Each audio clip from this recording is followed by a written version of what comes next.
dia, boa tarde, boa noite, princesas e princesas.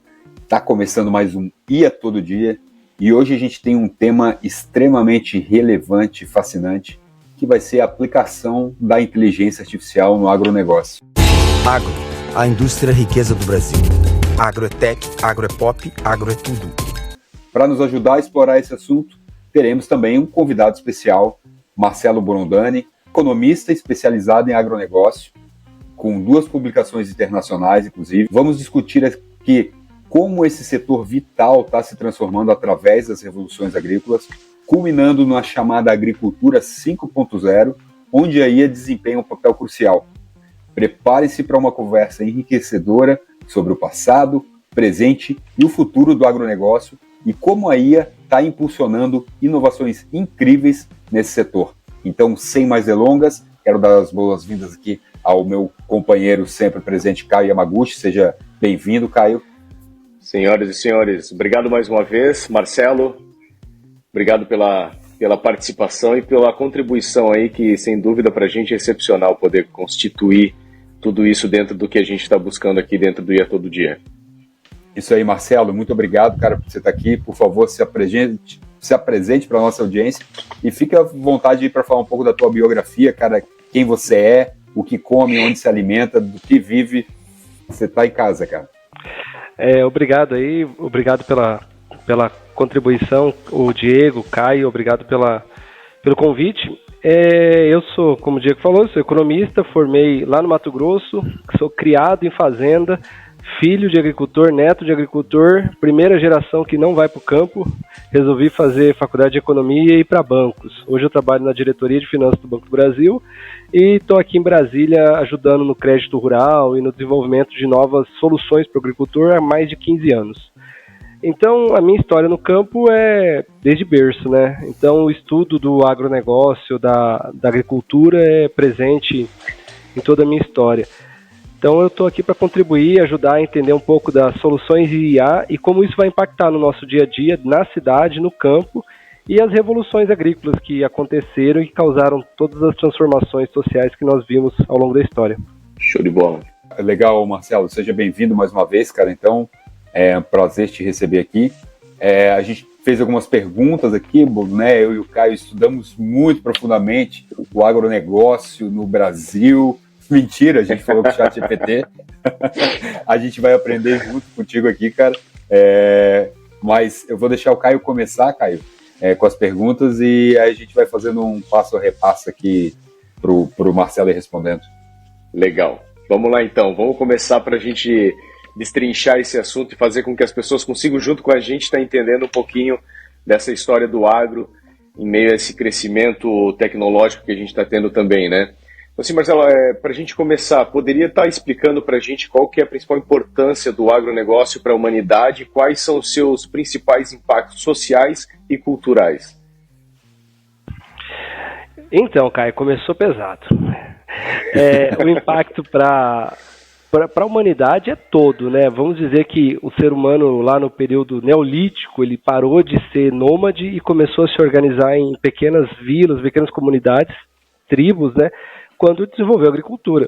Então não existe hoje sociedade humana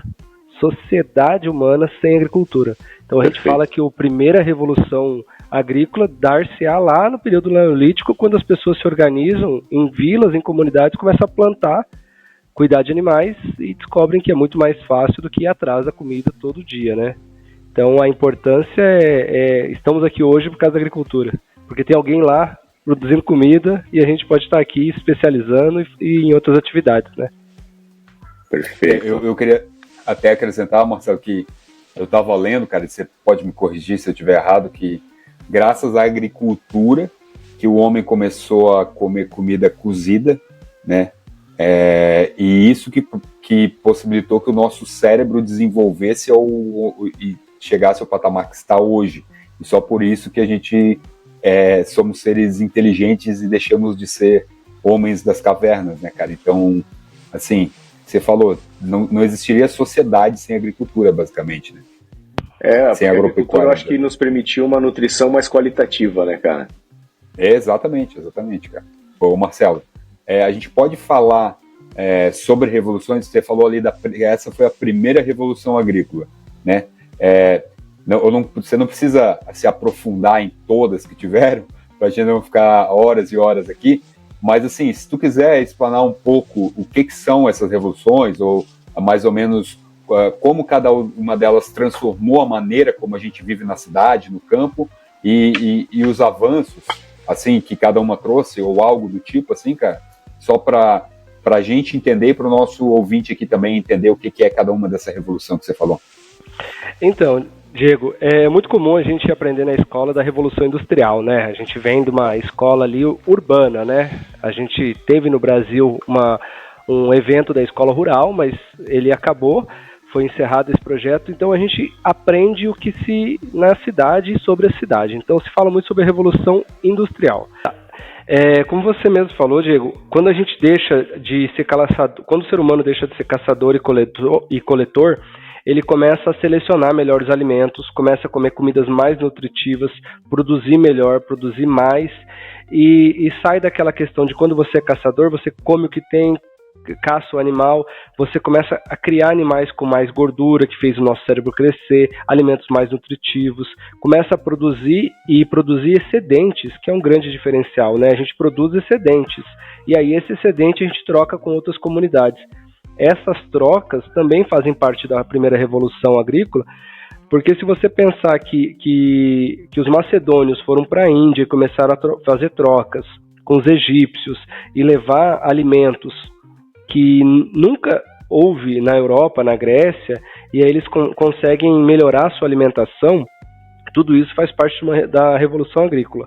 A segunda Revolução Agrícola, ela começa a acontecer com os motores a combustão, seja motor a vapor ou combustão interna, que aí você tirou o foco da força, da mão de obra como principal insumo da agricultura, que era mão de obra motriz animal ou humana, e aí você consegue colocar mais, imprimir escala na produção. Você tem um motor a vapor, os primeiros tratores a vapor parecia uma locomotiva gigante, e aí você consegue, com essa segunda revolução, conseguir produzir mais alimentos e arar campos maiores, e com diferencial, você liberava mão de obra para ir para a cidade produzir outros bens, né?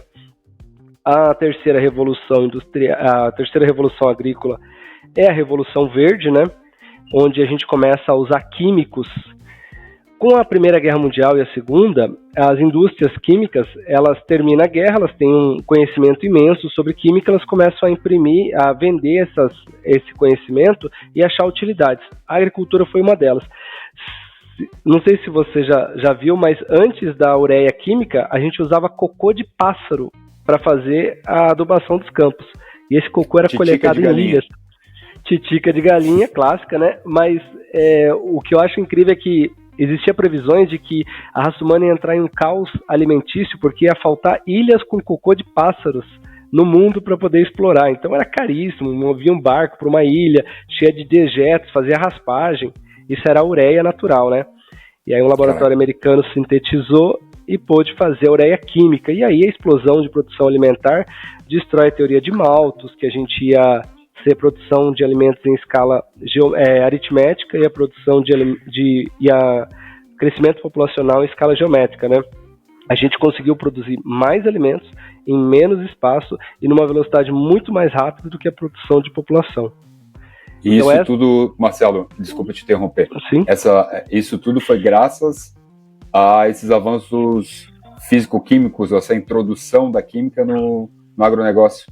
Sim, a gente teve a introdução da química, ela conseguiu produzir pesticidas mais eficientes, porque antes a capina era com a enxadinha ali, com o trator, com o mecanismo movido a arado, que você fazia a poda, a limpeza da área. Hoje você faz com moléculas seletivas, faz de uma maneira muito mais automática, muito mais livre de interferência humana.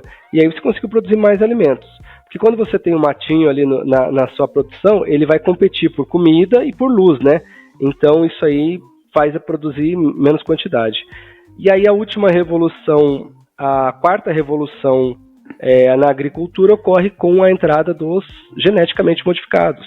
Quando a gente domina a genética das plantas, faz o melhoramento seletivo, faz o melhoramento genético, e aí você consegue produzir quantidades muito grandes em áreas que você não conseguiria produzir antes, seja por dificuldade de chuva, de clima, né, altitude, temperatura, tudo isso a gente conseguiu contornar com esse melhoramento genético. Só fazendo um adeno, a minha família foi abrir o Cerrado nos anos 70. Quando meu pai chegou na cidade, a primeira safra de milho que ele tirou deu 16 sacas por hectare. Ele saiu do Rio Grande do Sul, onde produzia mais de 100 sacas. Quando ele chegou lá e tirou 16 sacas de milho por hectare, ele ficou desesperado. Hoje, nessa mesma área, é possível tirar mais de 120 sacas por hectare, só com tecnologia. Só com genética, melhoramento, tudo sim.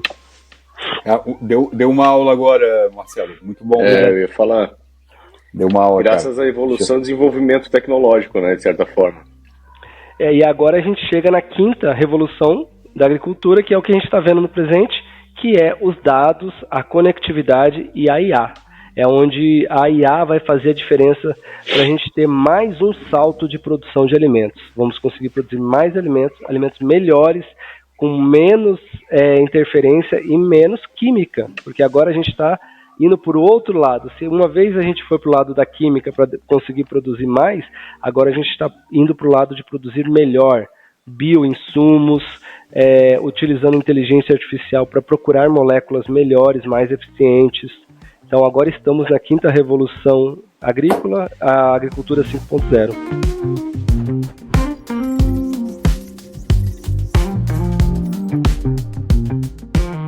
Então essa quinta revolução, ela vinculada à inteligência artificial, o conceito dela e o uso dela integrada à inteligência artificial seria justamente para esse desenvolvimento?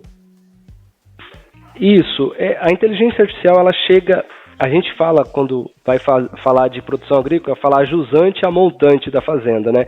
Existe um universo antes de começar a produzir o alimento na fazenda, tudo que acontece antes, seja uma máquina que tem inteligência artificial, seja um software de gestão de clima que é melhorado com a inteligência artificial, seja o cientista que está lá produzindo uma genética melhor, que está utilizando machine learning para encontrar soluções melhores, usando modelos de simulação, modelos autorregressivos, para poder testar variáveis de uma maneira diferente.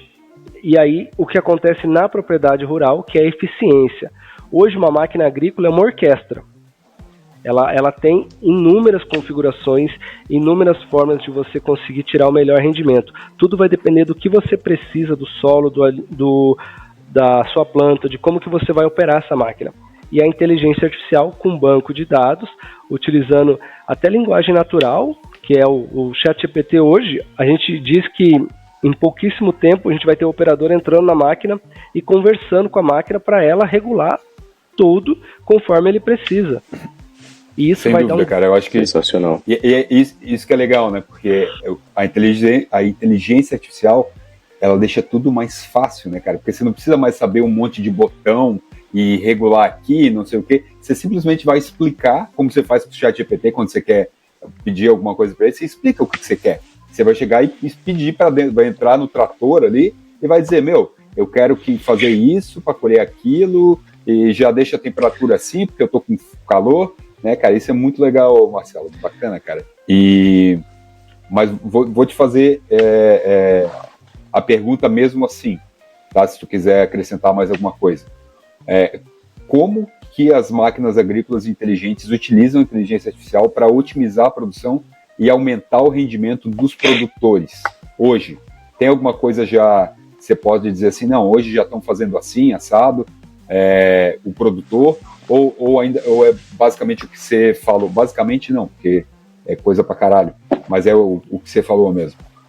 Então, você está perguntando se já tem aplicação, se isso já está no campo, né? Isso, exatamente, cara. Em campo experimental tem muita, a John Deere está com tratores autônomos, máquinas autônomas, pulverizadores autônomos. No campo hoje, se você pegar as últimas feiras agrícolas, o que mais vendeu foi drone. Drone, assim, vendeu uma quantidade drone absurda tem alta, de drone. Né? Drone, e na agricultura a gente usa o VANT também, veículo aéreo não tripulado. O VANT é enorme. Então, com sensores, ele vai captar as informações e a gente já tem hoje funcionando, já existe aplicação disso, já tem vários produtores usando, que é a agricultura de precisão. Com os dados obtidos com VANT, com satélites, com radares, nós conseguimos colocar nas máquinas que já têm softwares que aceitam essa inteligência, já usam inteligência artificial, esses dados entram na planta e a planta pode pulverizar, por exemplo, se você tiver mapeado, aonde tem deficiência. Você tem uma plantadeira que vai fazer o plantio, ela sabe que nesse seu talhão ele precisa de mais adubo e sementes mais espaçadas, precisa de sementes mais próximas e menos adubo. Então, tudo isso já existe. A gente tinha um problema muito grande de conectividade no campo. Era uma choradeira, porque quando era via cabo, roubavam os cabos, né? O campo, você tem vários quilômetros, as comunidades perdiam seus contatos por roubo, queda de árvore, tempestade.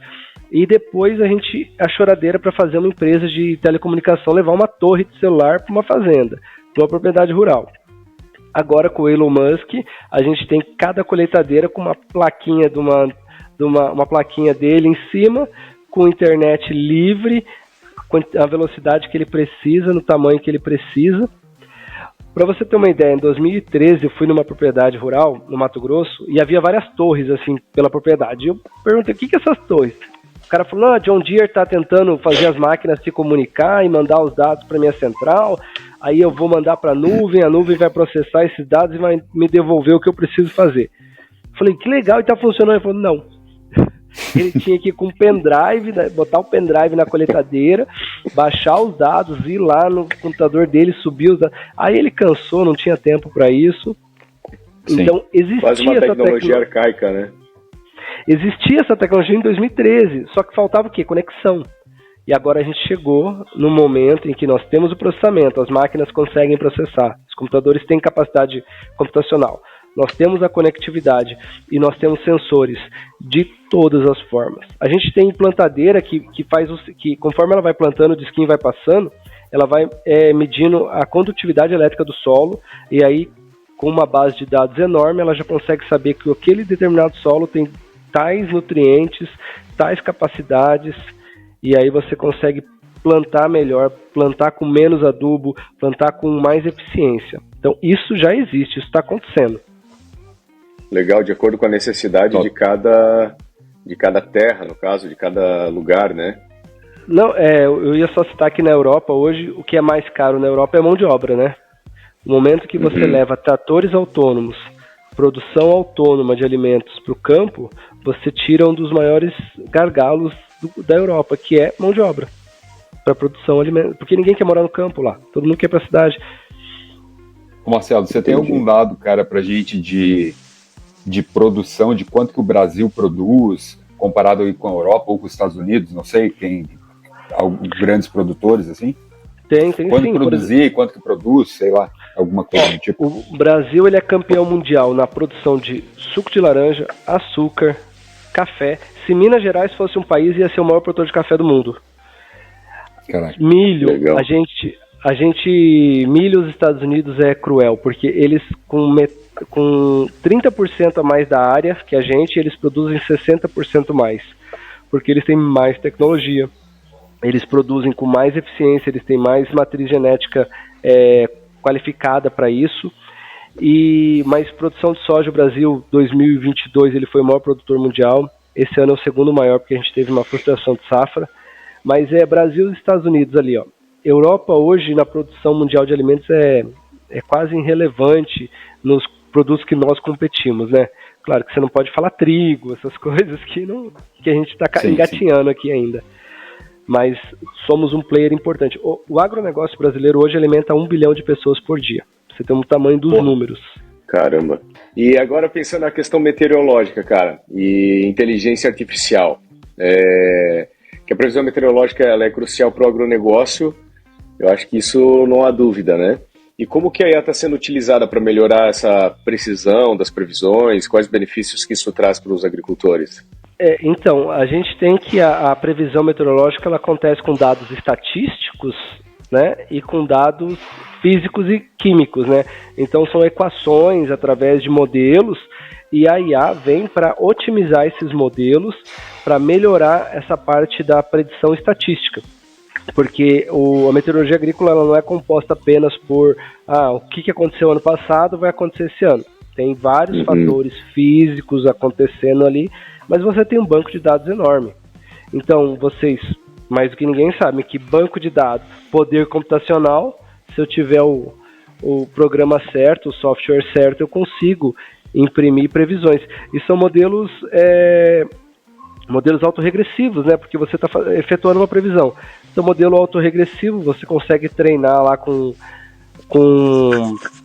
redes neurais e você consegue fazer, otimizar muito.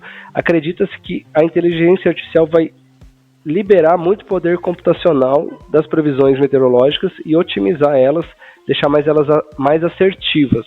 A gente vai precisar de mais dados, mas a previsão é muito boa quanto a isso. Nós vamos ter previsões melhores. A previsão, né? Nós vamos ter previsões meteorológicas muito melhores e mais assertivas. Esse caso do Rio Grande do Sul mesmo aconteceu há 100 anos atrás. Um evento muito parecido. Então, existe um modelo preditício que você pode aplicar utilizando estatística como foi do passado, né? Claro que ali foi uma confluência de fatores absurdamente perfeitos para acontecer uma catástrofe. Mas é possível hoje com IA prever isso e otimizar, principalmente otimizar.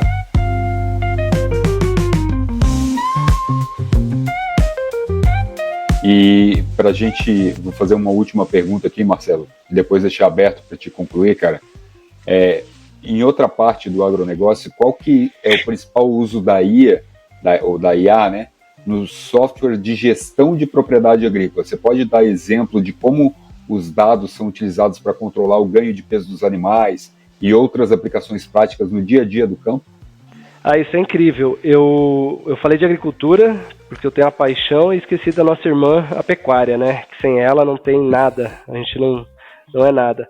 Mas a pecuária hoje a gente está falando num nível tecnológico que já existe, de você ter um sensor, um brinco no boi, um sensor na paleta dele, onde ele se aproxima do comedouro, uma balança já vai capturar o peso dele, a balança do comedouro já vai saber quanto que ele comeu, do bebedouro quanto ele bebeu e quanto ele está convertendo isso em quilos e qual que é e aí sensores em cima do comedouro e do distribuidor de ração dele para calcular a produção de metano dele durante esse pastoreio, quanto que ele está convertendo, qual que é o nível ótimo de conversão dele, qual que é a matriz genética desse gado e qual que é o ganho dele de peso e se chegou no nível onde ele começa a não ser mais tão rentável. Tudo isso já existe.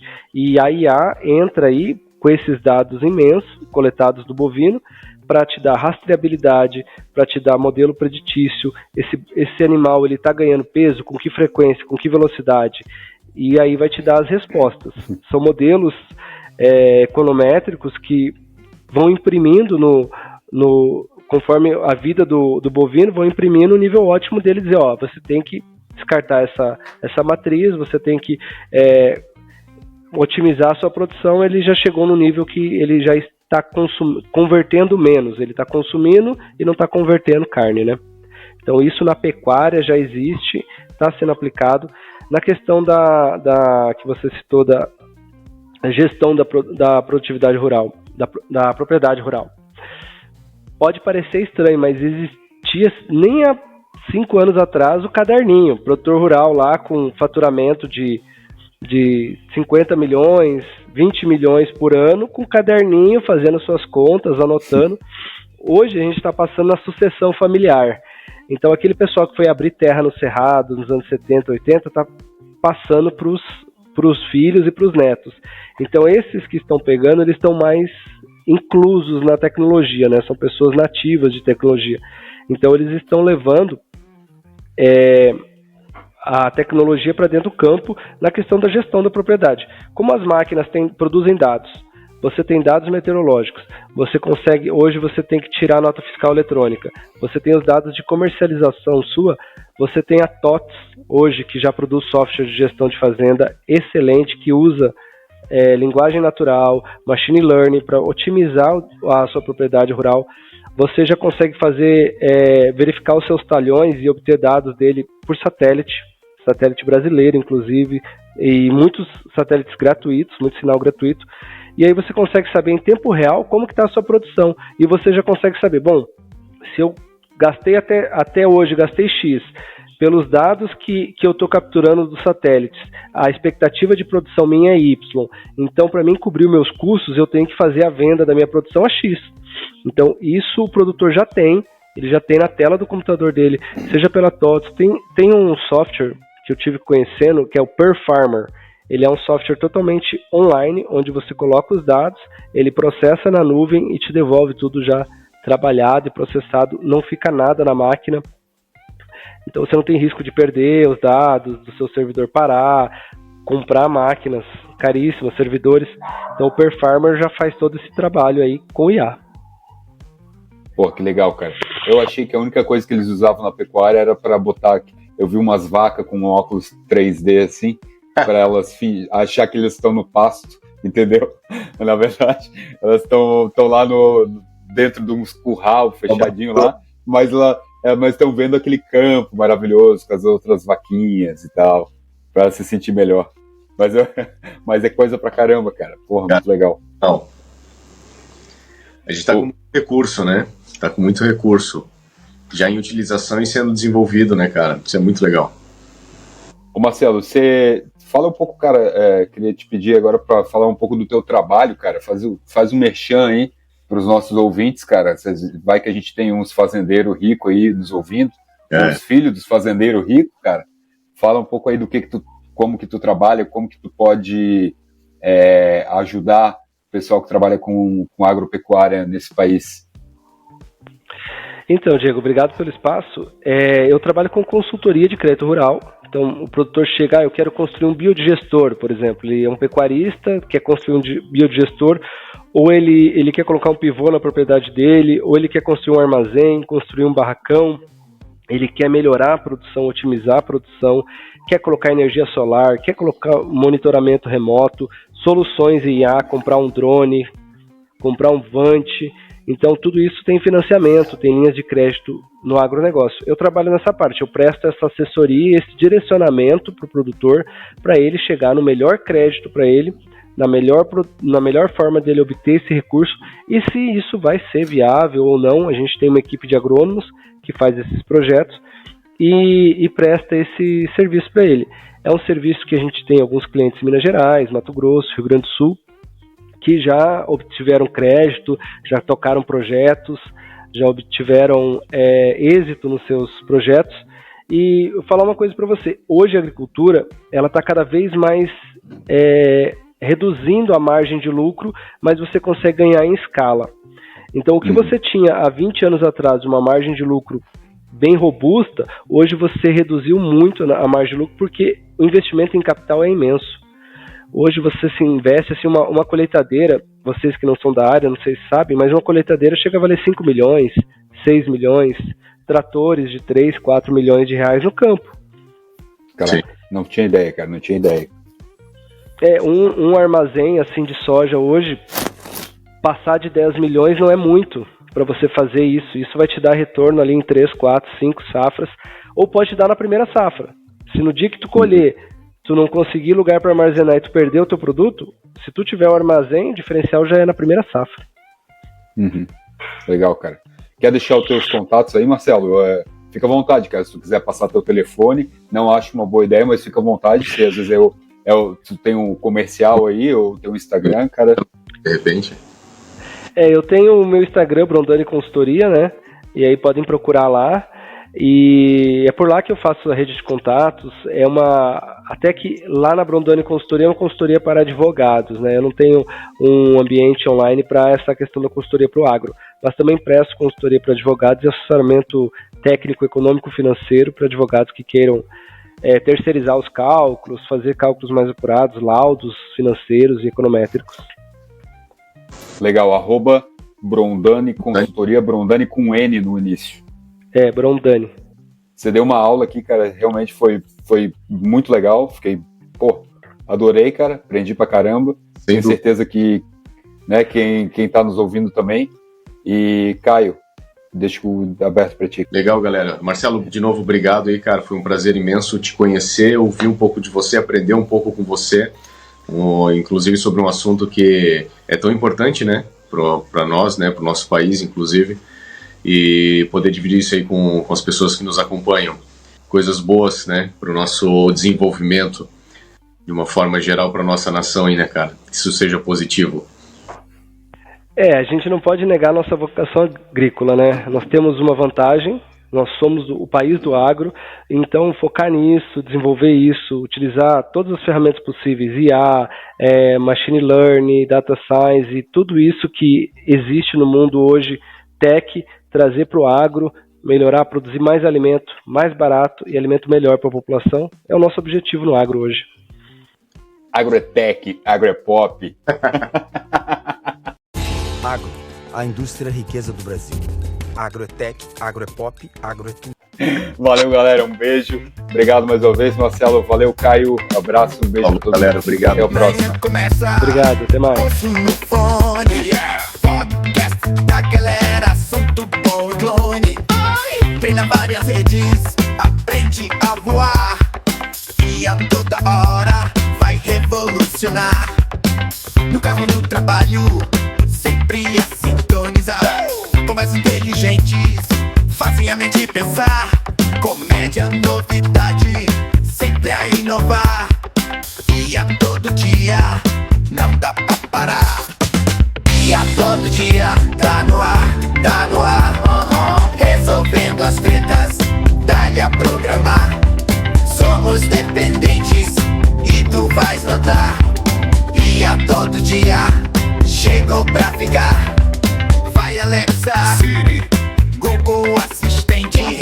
Máquinas aprendem a cada novo ambiente. Falamos com as máquinas, parece um filme, mas é real, a tecnologia é sublime. Robozinho legal, que arruma a bagunça. Carros que dirigem, sem fazer lambança. Mundo conectado, um futuro surpreendente. E a todo dia, sempre à nossa frente. E a todo dia, tá no ar, resolvendo as tretas, dá-lhe a programar. Somos dependentes e tu vais notar. E a todo dia, chegou pra ficar.